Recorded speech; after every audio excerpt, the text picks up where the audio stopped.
So although you've done empirical and molecular formulas, we're going to review them to help with the questions we just did, as well as go into more depth. So you should already be able to identify empirical and molecular formulas and calculate percent composition, but now we're going to calculate the empirical formula from the percent composition. So the question of the video is, when a sample is first isolated, we often don't know much about it. Some spectrophotometers, big devices, can determine how many atoms are present in the isolated sample, so you can calculate and determine what chemical it is. A compound has 64.8% carbon, 13.62 hydrogens, 21.58% oxygen by weight. What's the empirical formula of the compound? It also knows that its molecular weight is 74.14. So we want to know what its molecular formula is as well of this unknown. So first we need to talk about percent composition because that's what was given in the question. A percent by mass is the mass of the part that you're studying, like that one element, divided by the total mass, like that one compound, times 100. So if they say something like, what's the percent by mass of hydrogen phosphoric acid, you need to know that phosphoric acid is H3PO4. There are 3 hydrogens in there. Each one has a mass of about 1. And then the entire mass goes on the denominator. So that same 3 hydrogens and the phosphorus and the 4 oxygen times 100. You don't have to show it like this. You could do 3 divided by whatever that sum is, times 100 as well. And then the answer came out to be about 3.02%, only because the total mass was close to 100. Here's another example. Find the mass, percent by mass of calcium and calcium hydroxide. So again, the calcium only would go on the top. That weighs about 40 on the reference table. That same 40 goes on the bottom, plus the 2 oxygens and the 2 hydrogens. And then you times by 100, get 54% calcium. So here's a third type of example, structured a little differently. A sample of a substance containing only magnesium chlorine is tested, and it found to be 74.5% chlorine by mass.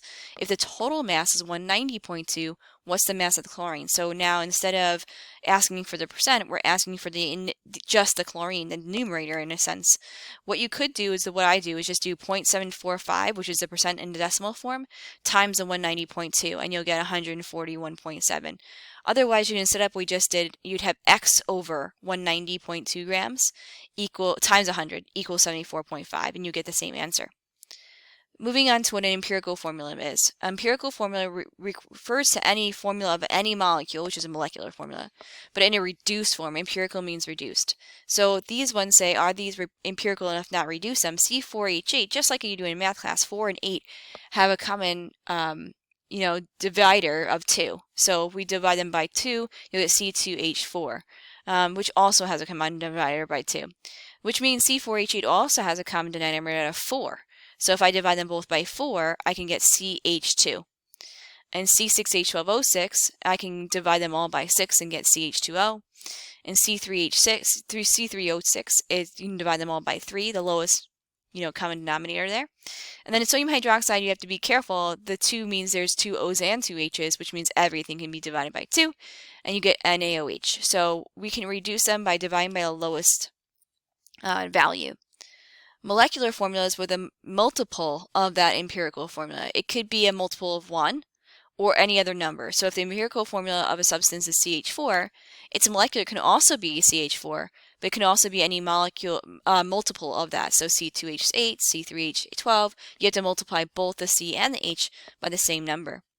So here's an example of that. A compound whose empirical formula is NH3 has a mass of 34 grams per mole. What's the molecular formula? So what I would do first is find out how much NH3 weighs on the reference table, which is N plus 3 H's, or 17, and figure out how many moles of NH3 I have. So I'm going to do 34 given, divide by those 17 from the table, and I get 2. I have 2 particles of NH3, but actually all combined together.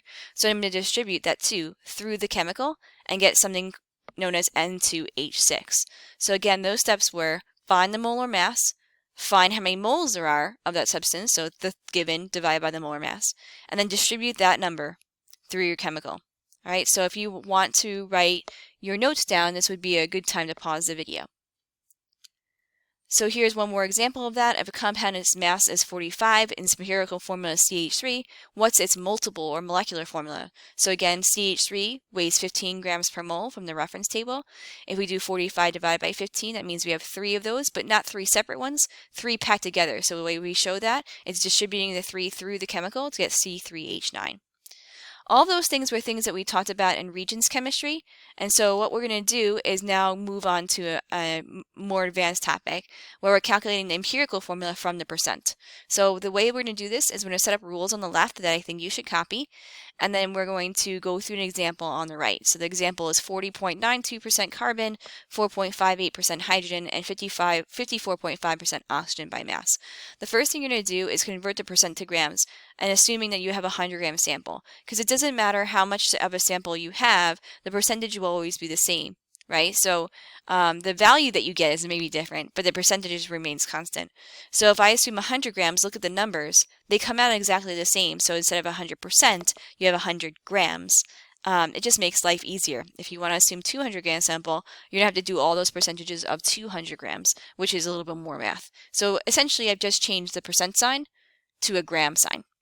Then we're going to convert all those to moles because these are molecular formulas, not gram molecular, right? Molecular formulas. So I'm going to divide the carbon mass by 12, because that's the reference table's mass, the hydrogen's mass by 1, and the oxygen's mass by 16, and get these mole ratios. At this point, I could probably write a formula, but it would be really ugly. It would be C3.4, H4.58, O3.4. Who wants to write formulas like that? I know I don't. So our next thing we're going to do is divide each of those moles by the smallest number of moles. So the smallest number of those three is 3.4. When I divide each one by 3.4, I get 1 carbon, 1.5 hydrogens, and 1 oxygen, which makes it cleaner. Again, I could write a formula now as CH1.5O. But even better than that, if I don't want to have any decimals, if I double everything, they'll all become whole numbers, C2H3O2. And usually, if you kind of finesse it, you will find something that you are familiar with. C2H3O2 is the acetate ion. So it is something that is a real chemical. Let's do another example. Sometimes they don't give it to you in percents, they just give it to you in grams, which is actually convenient. You can skip right to rule 2. So you have 1.52 grams of nitrogen and 3.47 grams of oxygen for a total molar mass of 90 grams. They want the empirical and molecular. So we're not going to use the 90 grams right away. We're going to use the smaller masses of the individual particles first. We're going to divide them by their molar mass on the reference table. So first nitrogen and then oxygen. Once you have that, some people can see it. Other people who can't see the ratio already will divide each of them by the smaller number, which means 0.216 will be divided by 0.108, which gives you 2 oxygens but only 1 nitrogen. So our empirical formula is NO2. I also want the molecular formula, so going back to our Regents rules, if I add N plus 2 O's up, I get a molar mass of 46. But our molar mass should have been 90. So you can see how that's double the mass I got from the table. So I'm going to double my formula, N2O4. Here's a second example. You might want to pause the video and try it yourself before we move on. So the whole molar mass is 14, with 6.44 grams of boron and 1.803 grams of hydrogen. So again, we're dividing by the mass on the reference table of boron, and then also hydrogen. Hydrogen's always easy. Some people might be able to see it's a 1:3 ratio because they're good at math. Other people will divide them both by 0.596, which gives you 1 B and 3 hydrogens. So that means the formula is BH3. Which, if you add your reference table values up, is 13.8, pretty close to 14. So that means the BH3 is both the empirical and the molecular formula multiple of 1. A multiple choice question that you might see in the exam says a sample has 47% silicon and the rest is oxygen, and the molar mass is 180. So what is the set that we could do? So I'm going to attack it just the same way as I did before. 47% can also be 47 grams of silicon divided by its mass on the table to get 1.67 moles. 53% would be the rest of the percent of 100 minus 47. So 53 grams of oxygen divided by 16 is 3.31 moles.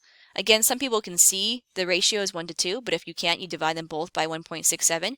You'll get 1 silicon and 2 oxygens, so the empirical is SiO2. Just from that information alone, I know it's not A or B. We also need to use that 180 grams, so I'm going to say if silicon weighs 28 and each oxygen weighs 16, its molar mass is 60. 180 is triple that, so I'm going to triple the formula. And so my molecular formula is Si3O6, which is choice D. So now we should definitely be able to answer the question in the video. You sequestered a chemical, you put it in this spectrophotometer, it told you how many atoms you had in percentages, and its molar mass. So we just need to figure out what those formulas would be. I'm going to take the masses of each of the chemicals, I'm going to divide them each by their masses from the reference table to get 5.4 moles of carbon, 13 moles of hydrogen, and 1.3 moles of oxygen. I'm going to divide each of those by the 1.3 since that's the smallest number. And it gives me a ratio of 4 carbons to 10 hydrogens to 1 oxygen. So I'm going to write that out as C4H10O. So that's pretty nice. That's an organic chemical. And then we want to know if that's its empirical, is it also its molecular or is it a multiple? So we're going to add up 4 carbons and 10 hydrogens and 1 oxygen for a total of 74.14 grams. And that is the same as the mass that's given on the example. I'm missing a decimal there somewhere. And so it is the molecular formula as well. At this point, you should be able to calculate empirical and molecular formulas from percents.